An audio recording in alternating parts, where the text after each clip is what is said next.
Pilot को जैसे ही अपने सामने कुछ अजीब और डरावना दिखाई देता है, अगले ही पल उनकी टक्कर से प्लेन के दोनों तरफ के इंजन ब्लास्ट करके बंद हो जाते हैं। पायलट बार बार इंजन को दोबारा चालू करने की कोशिश करता है, लेकिन कोई फर्क नहीं पड़ रहा था। प्लेन के अंदर बैठे 155 लोगों को इस खतरनाक स्थिति का जरा भी अंदाजा नहीं था। एयर होस्टेस यात्रियों को शांत करने की कोशिश कर रही थी। वो कह रही थी कि प्लेन बस तेज हवाओं में फंस गया है। को पायलट ने तुरंत इमरजेंसी चेकलिस्ट निकाली और देखने लगा कि दोनों इंजन फेल होने पर क्या करना है। पायलट ने तुरंत ग्राउंड कंट्रोल से संपर्क किया और मदद मांगी। कंट्रोल रूम को जैसे ही इसकी जानकारी मिली, उन्होंने फ्लाइट 10,549 को तुरंत वापस लौटने को कहा। थोड़ी देर बाद उन्हें एक रास्ता मिला जिससे शायद इंजन दोबारा चालू हो सकते थे, लेकिन पायलट की हर संभव कोशिश के बावजूद इंजन चालू नहीं हुए। अब प्लेन बहुत तेजी से नीचे गिर रहा था और नीचे पूरा शहर था। पायलट कैप्टन सैली तुरंत समझ गई कि एयरपोर्ट तक पहुंचना संभव नहीं है। अब उनके पास बहुत कम समय था और उन्हें तुरंत सही फैसला लेना था। अब प्लेन को नदी में उतारने का एक ही रास्ता बचा था, लेकिन अगर प्लेन का कोई भी हिस्सा जैसे उसकी बॉडी या विंग पहले पानी से टकराता तो पूरी फ्लाइट कुछ ही सेकंड में बिखर सकती थी। इसीलिए ग्राउंड कंट्रोल बार बार कह रहा था कि प्लेन को किसी नजदीकी एयरपोर्ट पर उतारो,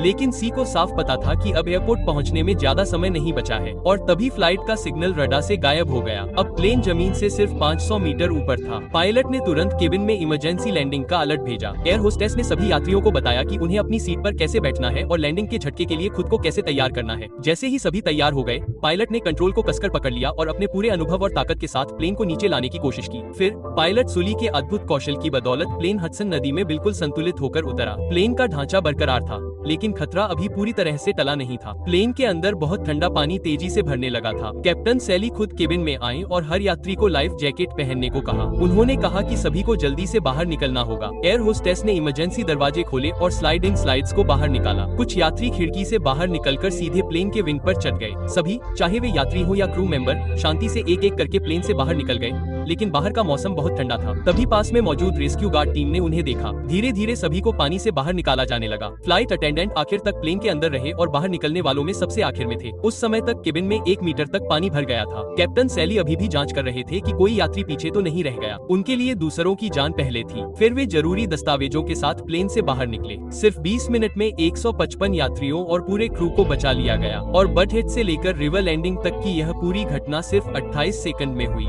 लेकिन इसके बाद एविएशन सेफ्टी बोर्ड ने पायलट सैली से पूछताछ शुरू कर दी। उनके इंजीनियरों ने डेटा देखा और कहा कि लैंडिंग से पहले बायां इंजन थोड़ा काम कर रहा था, यानी पायलट का ये कहना गलत था कि दोनों इंजन पूरी तरह से बंद हो गए थे। और आप क्या सोचते हैं?